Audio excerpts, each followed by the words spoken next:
تاریخ انسانی میں یروشلم وہ واحد شہر ہے جو دنیا میں موجود 3 سب سے بڑے مذاہب یعنی مسلمان، عیسائی اور یہودیوں کے لیے اہمیت کا حامل ہے۔ اس شہر کی تاریخ نہایت پرانی ہے اور کئی مرتبہ اس پر حملے بھی ہوئے، جس کے دوران یہودی دربدر ہو کر رہ گئے۔ آج بھی ماہر آثار قدیمہ ان قدیم کھنڈرات میں موجود وہ عمارتیں تلاش کرنے کی کوشش کرتے ہیں جو اس شہر کے اجڑنے کے دوران نظروں سے اوجھل ہو گئیں۔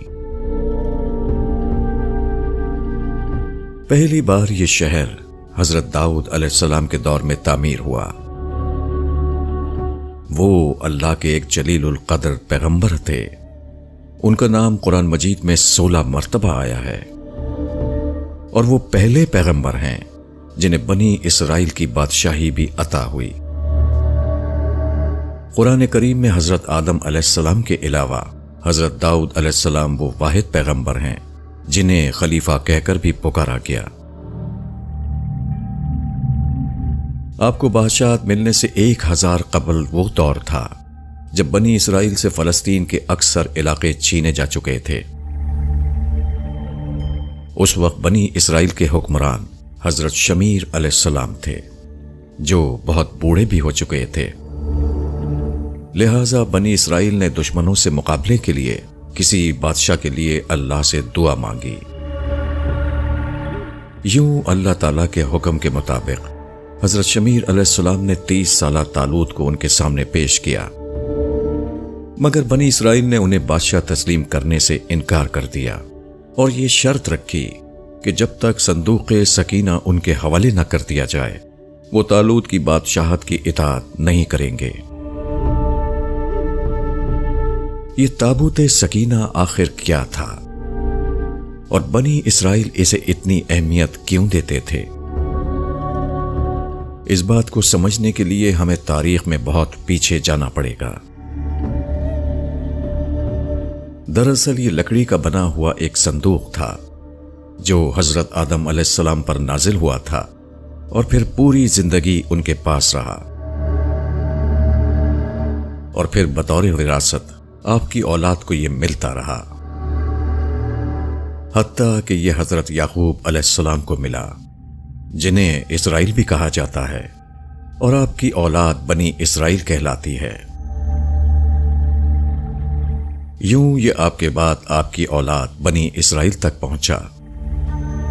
حضرت موسیٰ علیہ السلام اللہ کے جلیل القدر ایک اور پیغمبر تھے اور وہ بھی بنی اسرائیل ہی سے تھے۔ یوں یہ صندوق بطور وراثت حضرت موسیٰ علیہ السلام کے پاس بھی پہنچا۔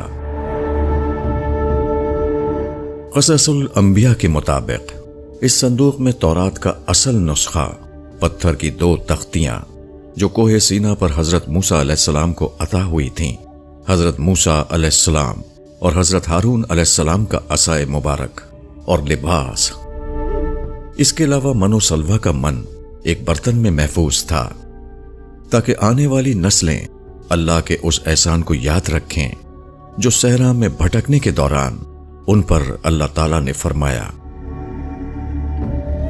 کیونکہ جب حضرت موسیٰ علیہ السلام اپنی قوم بنی اسرائیل کو فرعون سے نجات دلوا کر ایک صحرا میں پہنچے تو یہ ایک ویران صحرا میں تنے تنہا تھے،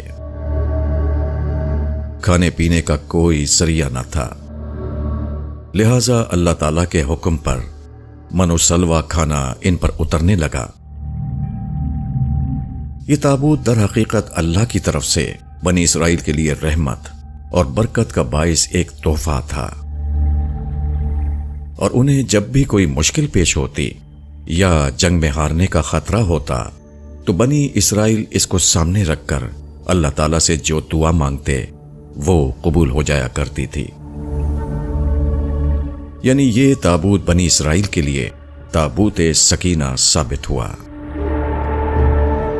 مگر جب بنی اسرائیل گناہوں میں مبتلا ہو گئے، سرکشی اور ظلم کی انتہا کرنے لگے، تو ان کی بدعمالیوں کی نحوست کی بدولت ان پر اللہ تعالیٰ کا عذاب نازل ہوا، اور قوم عمالقہ کے لشکر جرار نے بنی اسرائیل پر حملہ کر کے ان کو تہس نہس کر کے رکھ دیا اور بنی اسرائیل کی تمام بستیوں کو تباہ و برباد کر دیا، اور پھر اس صندوق کو بھی اٹھا کر اپنے ساتھ لے گئے اور پھر اسے لے جا کر کوڑا کرکٹ کی جگہ پھینک دیا۔ اس بے ادبی کرنے پر قوم اقالمہ پر عذاب نازل کیا، یہاں تک کہ ان پر طرح طرح کی بیماریاں مسلط ہو گئیں اور اس قوم کے شہر دیکھتے ہی دیکھتے ویران ہونے لگے۔ لہذا اسی وقت ان کو سمجھ میں آ گیا کہ یہ جو کچھ ہو رہا ہے یہ صرف اس صندوق کی وجہ سے ہے اور اس صندوق کی بے حرمتی کی وجہ سے ہو رہا ہے۔ لہذا انہوں نے اس صندوق کو فوراً تلاش کیا اور پھر بیل گاڑی میں ڈالا اور پھر اسے بنی اسرائیل کی طرف روانہ کر دیا۔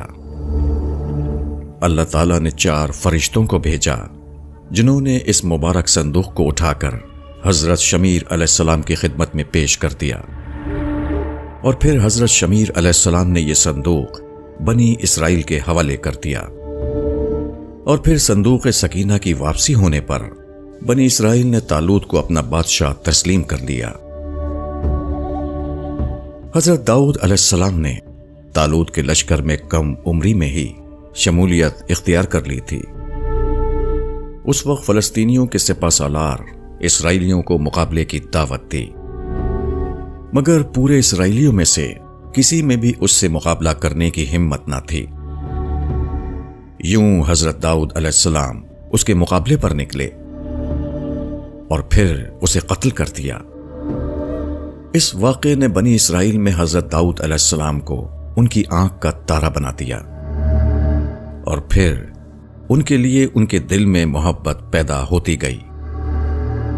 لہذا طالوت نے اپنی بیٹی حضرت داؤد علیہ السلام کے ساتھ بیاہ دی، اور پھر یوں ہی وقت گزرتا گیا، یہاں تک کہ حضرت داؤد علیہ السلام بنی اسرائیل کے حکمران بن گئے، اور پھر اللہ تعالیٰ نے انہیں نبوت بھی عطا فرما دی۔ آپ ہی نے یروشلم کی بنیاد رکھ کر وہاں تابوت سکینہ کی حفاظت کے لیے ایک ہیکل یا محل تعمیر کرنا شروع کیا۔ آپ نے بنی اسرائیل پر 40 سال تک حکومت کی، مگر یہ ہیکل سلیمانی تیار نہ ہو سکا، اور پھر آپ کے بیٹے حضرت سلیمان علیہ السلام نے اسے مکمل کیا۔ اسی بنا پر اسے ہیکل سلیمانی یا کنگ سلیمان ٹیمپل یا فرسٹ ٹیمپل بھی کہا جاتا ہے۔ حضرت سلیمان علیہ السلام بھی اللہ کے ایک جلیل القدر پیغمبر تھے، اور اللہ کے حکم پر جنات ان کے تابع تھے، اور پھر جانوروں کی بولیاں سمجھنے کے معجزات کے علاوہ انہیں ایسی سلطنت عطا کی گئی تھی جو اس سے پہلے نہ کبھی کسی کو ملی تھی اور نہ کبھی کسی کو مل سکی۔ اس کے لیے خود انہوں نے اللہ تعالیٰ سے دعا کی تھی۔